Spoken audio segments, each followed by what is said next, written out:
as a Jewish Canadian, there are more of us in Ottawa, in Canada, and around the world who are taking a stand in solidarity with our Palestinian sisters and brothers. It's hard for me to find the proper words to describe my outrage right now.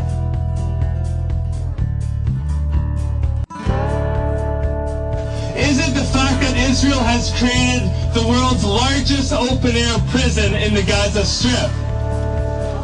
Or is it the fact that Israel has continued to massacre the people of Gaza for the past week, and this is ongoing as we speak?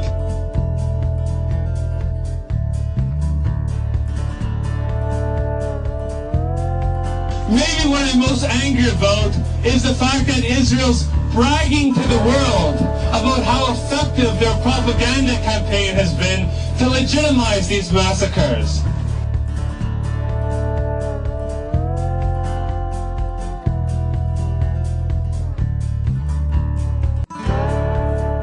Or let's take it closer to home. What about the fact that our own government is calling these massacres Israel's right to self-defense? I am Palestinian. I was born under occupation in Nablus. So I'm sure you'll understand how hard it is to know what to say at a time like this. Words cannot describe our anger, sadness, horror, and outrage as we watch our sisters and brothers, mothers and fathers, sons and daughters being massacred in Gaza.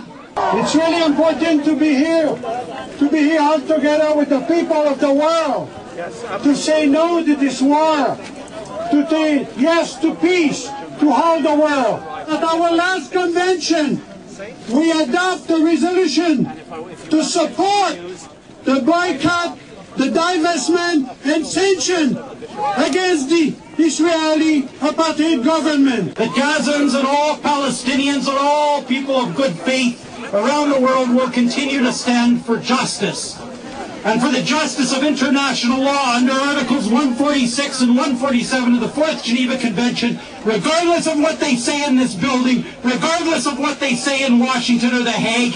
These are war crimes. Bombing a mosque, bombing a pharmacy, bombing a university.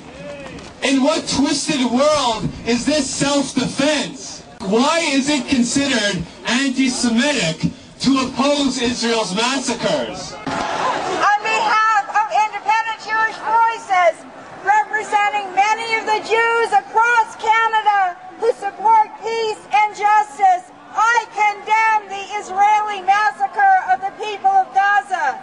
Because Israel claims to represent all Jews, we Jews have a particular obligation to stand up for justice and humanity. Israel and its supporters are spreading dangerous lies to justify the assault on the people of Gaza. They claim that this is a war to defend Israel's security, which targets Islamist militants. This is not a war. It is the world's 4th largest military force massacring captive, starving people whom they've held under siege for years and under occupation for 60 years. It is a war crime, a humanitarian disaster, and a sin. As bombs continue to drop as we speak in Gaza, we must act, and we must act now. We need to organize in our synagogues, in our mosques, in our churches, in our workplaces, in our schools. Now is the time when we have to be strong and stand in solidarity with the Palestinian people. I speak on behalf of the 4.5 million members of the Canadian Peace Alliance. And we know that the Israeli attack and the Israeli blockade and the Israeli occupation are illegal, immoral, and are an abomination. I want to send one more word of hope, and that is that we know that this, what we stand up and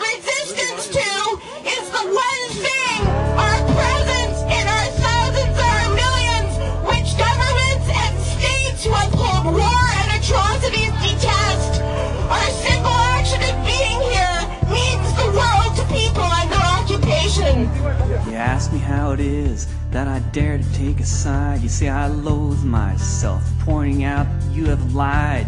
You say it's tribal warfare, but I disagree, for the dynamics of the situation are not difficult to see. On the one side is the fighter jet, on the other is the stone. On the one side is the slave, on the other is the throne. For the many there are checkpoints, while foreign soldiers rule the streets. For the one side there is victory, but the people don't accept defeat.